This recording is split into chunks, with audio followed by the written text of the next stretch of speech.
I'm trying to figure out, why would you attack her? She owes you zero. She's not in a relationship with you. She owes you zero loyalty. So, all right, you entered a plea on March 30th to the offense of aggravated robbery. According to the plea bargaining agreement, punishments be assessed at 7 years in the prison. There's an affirmative finding, and the state is remaining silent. Have both parties had a chance to review the PSI report? Yes, sir. Yes, Judge. Any objections to the PSI report? No objections. Some clarifications we'll make as we proceed. All right. State or defense, any witnesses? Yes, Judge. I'd like to call Jamie Pena, who is my client's brother. All right. Jamie Pena, can you raise your right hand for me, please? Do you solemnly swear or affirm the testimony you give will be the truth and nothing but the truth, so help you God? Yes, ma'am. All right. You can lower your hand, state your name for the record, please. Jamie Pena. All right. Defense? Thank you, Judge. Jamie, go ahead and explain to the judge who you are.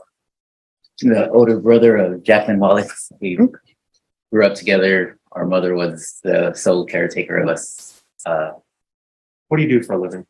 I manage restaurants. Right now, I'm going to start a new resort restaurants down in Quintero. I can't hear you. In La Quintero, running a restaurant, being a restaurant manager. Are you very nervous to be here? Very nervous. My heart's palpitating. No reason whatsoever. Well, this is obviously very serious because it involves your sister and the possibility for going to prison. And so you have every right to be nervous. Let's talk about childhood. You mentioned your mother. Was your mother a perfect parent? Not necessarily. She went through a lot of tribulations and had her problems with alcohol and drugs and whatnot. What sorts of problems was she an alcoholic? Yeah. Was she a drug addict? Yeah. Were these things that you guys as children saw? Yes, sir. So she didn't keep it hidden or anything like that? She tried, but as well as anybody that's had problems, she couldn't always. Was it difficult as children to deal with your mother having these issues? Yeah, of course. We loved her, but didn't know how to react when we saw things. Do you think that, well, let's fast forward a little bit. Your sister, how many children does she have? 5. And roughly what are their ages? From 3 to 17. 3, 6, I believe, 13, 15, and 17. And is your sister involved in their lives? She was before she was incarcerated, yes. And she's been in custody now for about 14 or 15 months? Yes, sir.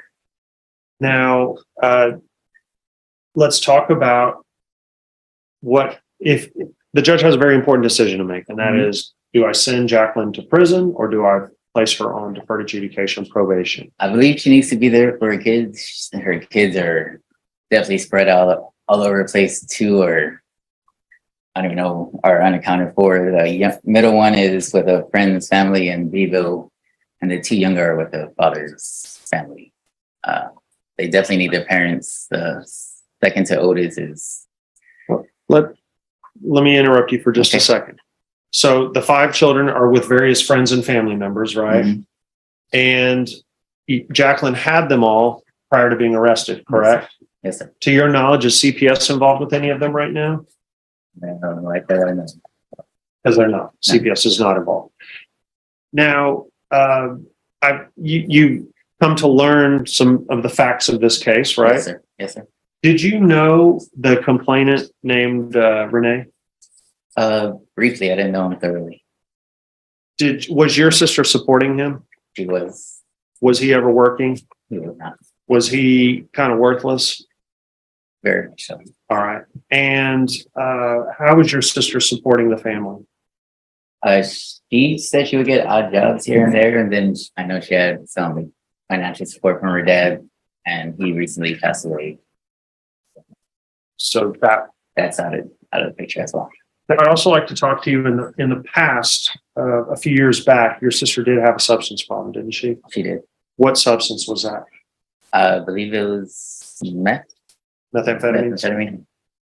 And in fact, her behavior changed quite a bit, didn't it? She became more distant and lost a lot of weight. And for the most part, that was all that brought it to my attention. And she would kind of avoid family holidays and things like that. Keep her distance. So have you had much contact with your sister? She's been locked up for this long period of time. Yeah, I get calls pretty often, Does she seem remorseful? thoroughly. Like, she has a lot of knots in her throat when we talk. I know she misses her kids. I know she misses everything about our family. Is she sorry for what she's done? For sure. She didn't even know how bad nobody knows how bad she feels other than her. But we definitely showed it when we talked. And do you think if the judge was kind enough to place her on deferred adjudication that she would follow the rules of the judge and of the court? Oh, definitely. Definitely. Okay. All right. Is there anything else you'd like to tell the judge? I don't know how to put into words other than I know people make bad choices. I know everyone has their own, choice to make. I know her kids really miss her. I know her, like, she's my little sister. She's never had a violent bone in her body. So when I heard this, definitely shocked, definitely not in her nature. So I'm definitely lost in this situation because I don't even see this in her path. So when they asked me to be here, I had to be here because I just know it's just not her nature to be in that area of life. Okay. Thank you. I'll pass the way. Any questions? No questions, Your Honor. All right, just Thanks. one question. Oh, According to the PSI report, she's gang affiliated. Were you aware of that? No, ma'am. All right, thank you. That's fine. Could you raise your right hand for me? Do you solemnly swear or affirm the testimony you give will be the truth and nothing but the truth, so help you God? I do. All right, you can lower your hand. Make sure you keep your voice up so the court reporter could hear. Could you state your name for the record, please? Jacqueline Wallace. All right, state. Let's follow- Defense. Sure. I'm used to you with, being the state. let's follow up with what the judge was just asking your brother about gang affiliation. Where did the sheriff's office come up with this? I believe it was a past boyfriend that I was dating, like he's gang affiliated, and they just associated me with him. Have you ever been in a gang? No, Have you ever participated in gang activity? no, never. All right. So you heard your brother talking. Was that a little emotional for you? Yes, I'm holding back my tears right now. Yes.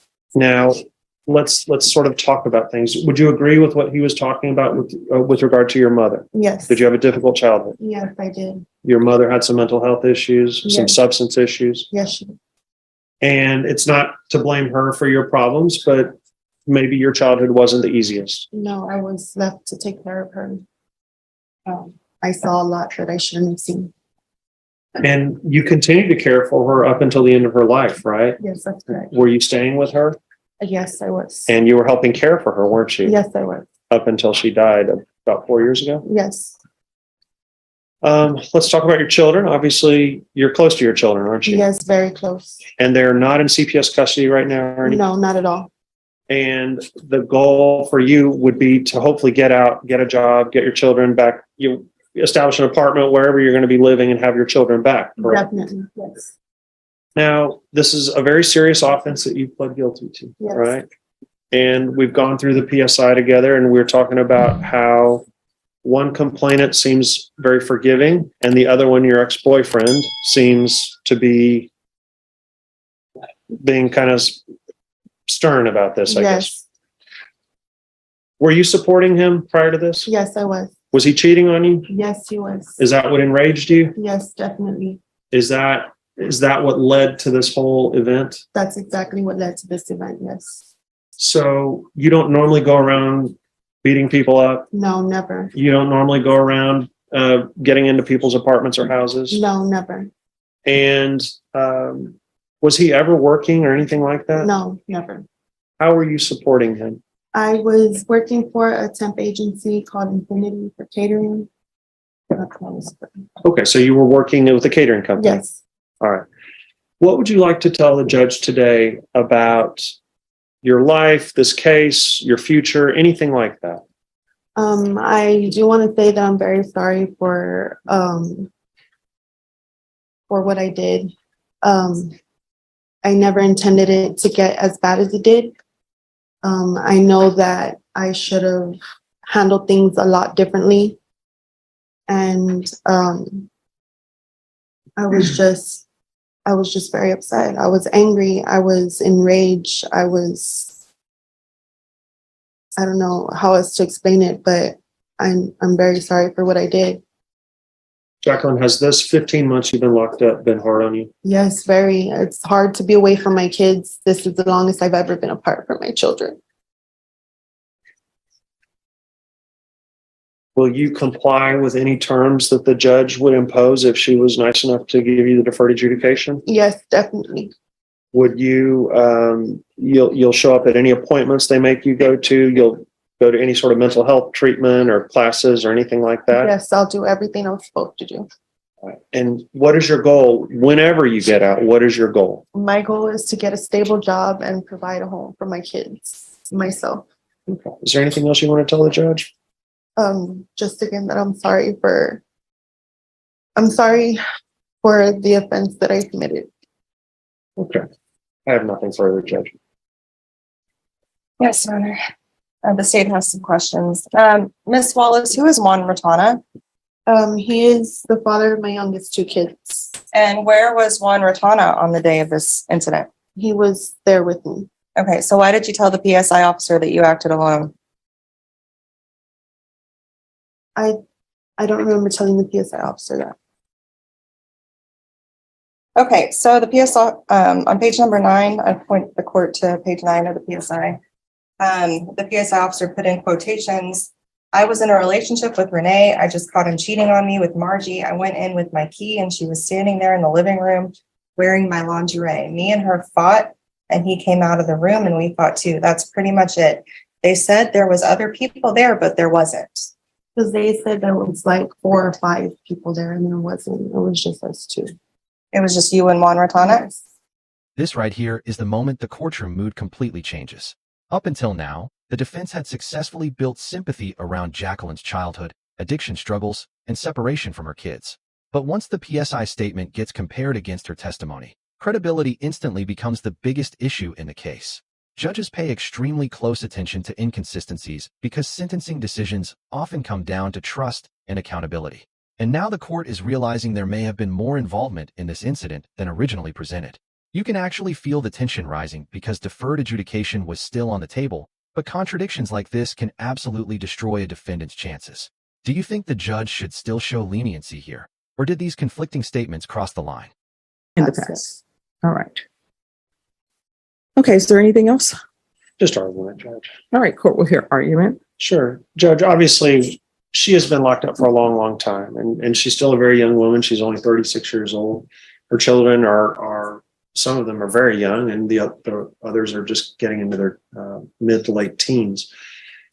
It's very important for any child to have their parents and the family are available and around them. And Jacqueline, unfortunately, has been locked up for over a year, having to deal with this.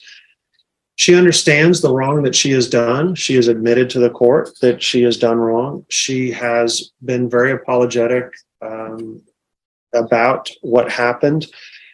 The main thing for her is, if there is a chance that the court could craft some sort of deferred adjudication to satisfy the needs of both society and my client and her family, that would be very wonderful.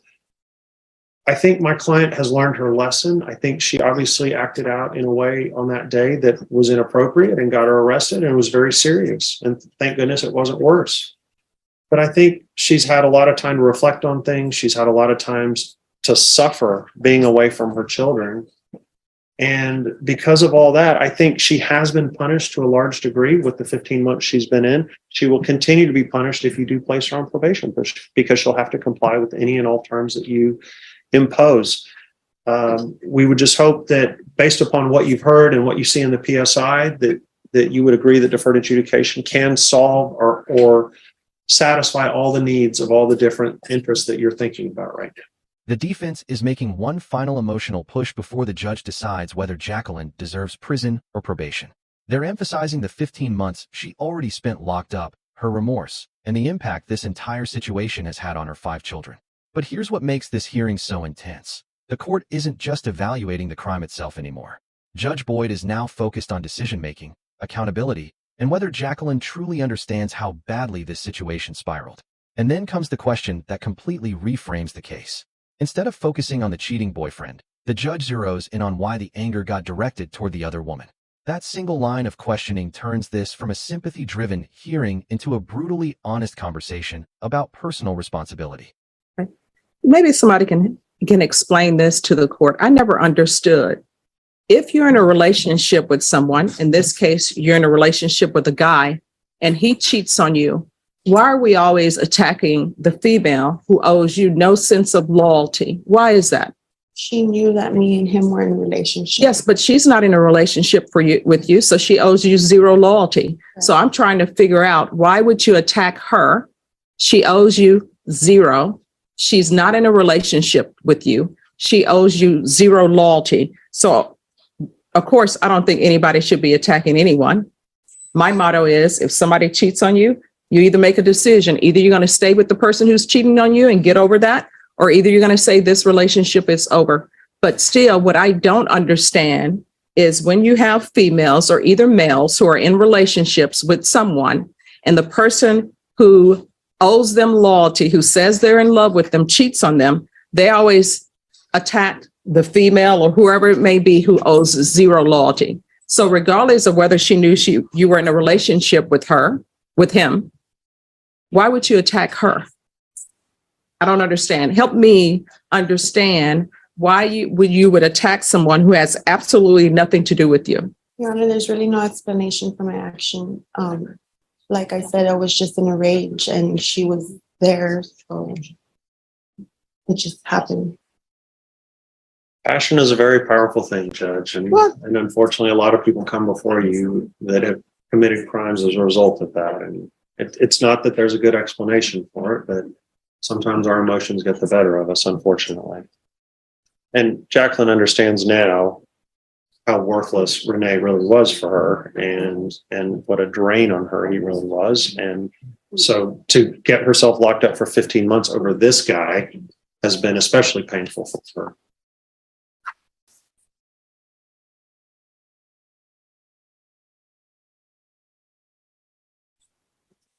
All right, so the complainant in the case says her medical expenses are $2,000. Is there any objection to that $2,000? No. We All would right. object to Renee's discussion. He wasn't able to provide any documentation or anything to the probation officer. All right, well, what I can tell you is I personally have a lot to think about. I was thinking one way, but it's sort of been changed based upon what the complainant is saying. It appears that the complainant is saying that she wrote you a letter saying that she forgives you and she is sorry if she ever did anything to hurt you. She knows you're the mother of 5 children and you've already been in jail for a year. She believes the father of the children is in jail also. So I was leaning towards one way.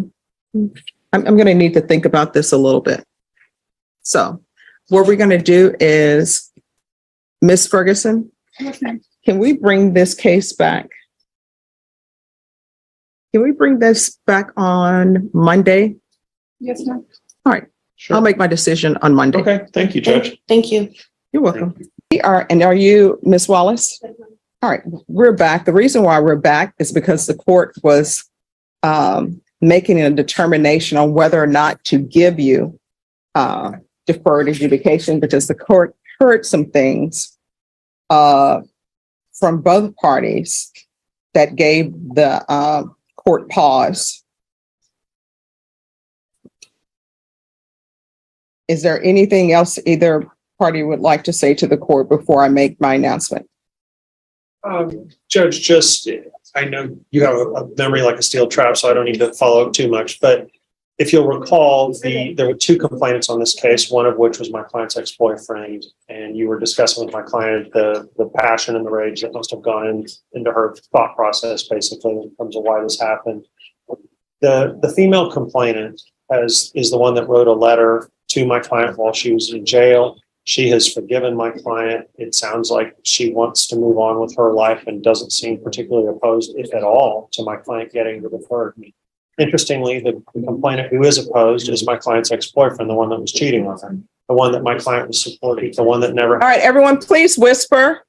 The one that never had a job, the one that has been seeking medical bills for these nebulous medical expenses that he can't provide any proof for. It's my understanding he's homeless now because he hasn't found another sugar mama, so to speak. So based upon what you've heard, the facts coming from both complainants, I think that Jacqueline is an appropriate person to get deferred. She's been in custody now for about 15 months. And she's been away from all of her children this time. It's been very difficult for her and her family. She has most certainly learned her lesson, Judge. She'll comply with any terms and conditions that the court deems appropriate. And so we would request that you place her on deferred. All right. And I'll note that the state, you're silent. Is that correct? You're silent, Your Honor. All right.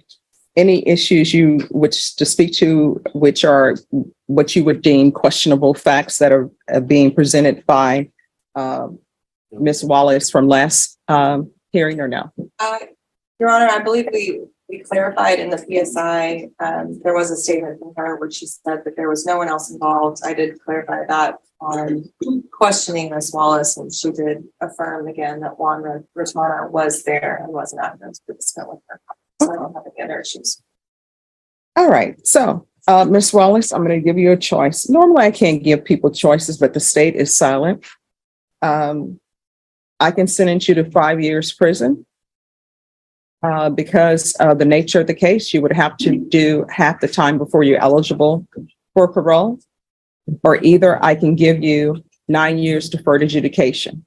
If at any time your deferred adjudication, if you were revoked, the court would be able to sentence you up to life in prison. So what would you prefer? Deferred. All right. And counsel, Ms. Claudia is saying that her medical expenses were $2,000. Any objections to that? No. And then I think Renee Patina is saying his expenses were $1,500. We will object to that. All right, state, do you have any medical? We do not, Your Honor. Okay. Court will sentence you to 9 years deferred adjudication. In the end, Judge Stephanie Boyd decided against sending Jacqueline to prison and instead granted 9 years deferred adjudication, meaning she avoids prison time as long as she follows every condition of probation. But the judge also made it crystal clear that this wasn't a free pass. One violation could send her back to court facing an even harsher sentence. What really stood out in this case wasn't just the cheating allegations or the courtroom drama, but the judge's repeated focus on accountability, parenting, and emotional control. The court acknowledged Jacqueline's trauma and remorse, but it also forced her to confront the consequences of letting rage dictate her actions. If you found this courtroom breakdown powerful, make sure to like, share, and subscribe to Justice Watcher for more intense real courtroom stories and legal breakdowns. Deferred adjudication. There's a $1,500 fine that will be probated. Thank you, Judge. All right, we can go off the record. Here's the thing. When you have children, your children 100% depend on you. I tell people this 1,000 times. When you have underage children, you can't just have them and put them off at Travis Park and say good luck to you. So your children depend on you. And this time that you've been in the Bexar County Jail, your children have been without you. Children do not like and they do not understand when parents say they're going to be somewhere and they're not. The last thing you should do is let some other relationship take precedence over your children. And that's why you're here, because you let that relationship take priority over your children. And here's the other thing. When a man or somebody is doing you wrong in a relationship, don't go attacking somebody else who owes you zero loyalty, and don't go attacking anybody. What you do is you say, you know what? Either I'm going to accept that this person is treating me poorly and cheating on me, or either I'm going to cut them loose. And then you move on. You understand? Yes, sir. All right. Thank you. You have a dismissal? He's getting better. Okay. Thank you very much, Judge. Thank you All right, for your Joe. consideration. You're welcome. You're welcome.